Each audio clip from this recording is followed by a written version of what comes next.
Where is it? I don't need to worry about that because I've highlighted it and I know exactly where to find it.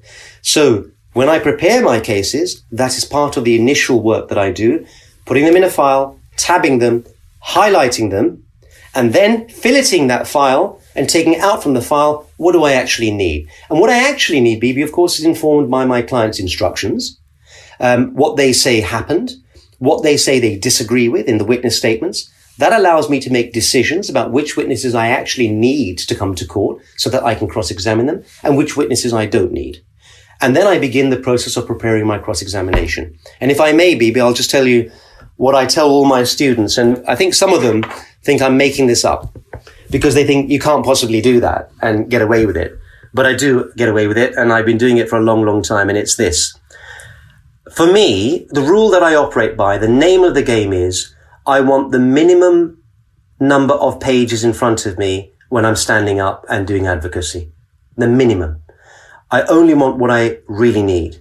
So I'll tell you how that works. When I'm listening to a witness giving evidence in chief, examination in chief, I know that the vast majority of barristers here, and I'm sure elsewhere in other jurisdictions as well, will write notes, usually long-handed notes of what the witness is saying.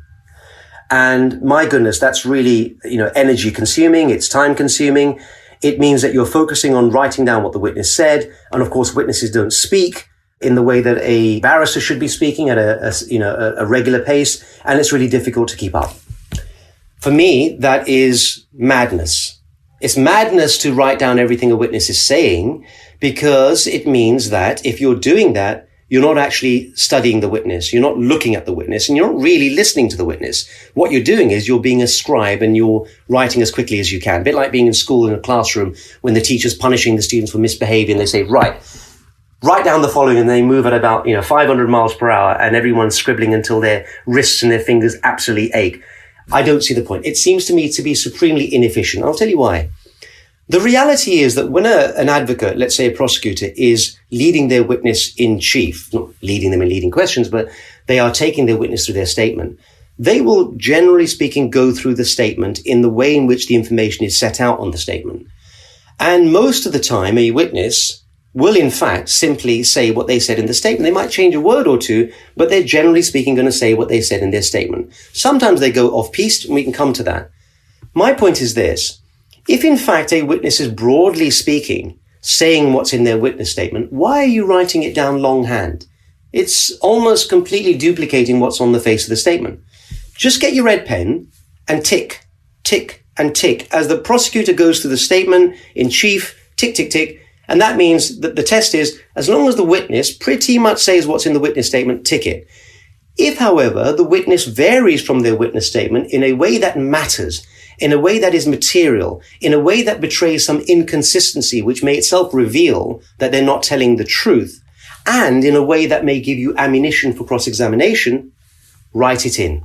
Write it in blue ink. So different colored ink. You've ticked to say they've got that right in red, but you write in blue ink anything which is a variation. That means you can come back to it when you're cross-examining. In black ink, what I do is I write in the margins of my witness statement any difference between my client's instructions of what happened and what the witness is saying. So I don't end up having a piece of paper here for the witness statement, a proof of evidence over here, and on top of all of that nonsense, a third document, which is the notes I've made of what the witness has just said in chief. I don't want that. I just want that one thing. So when I stand up in court, it may look odd to some people and they might wonder how I'm doing it. But what I'm actually doing is everything I need is on here. Everything. So I can see what's changed about their statement. I know what to cross-examine them. I know equally that what's in black ink means, Joe, whatever you do not sit down until you have put your client's case. And you cannot be excused from failing to do that if it's in black ink right in front of your face. So for me, simplicity, BB, simplicity, condensing your information allows the advocate to become liberated, because then what happens is, BB, if you've got rid of all the guff and all the distraction and all the extraneous matters from all those different documents you don't need, we get to hear BB. We get to hear her. We get to appreciate her personality as an advocate because she's only got the one document in front of her, and it allows her to focus on the witness rather than to focus on the paper. Thank you for listening to the Advocacy Podcast, Journeys to Excellence. If you enjoyed the episode, please subscribe and visit us at theadvocacypodcast.com for reading lists and other resources. Until next time.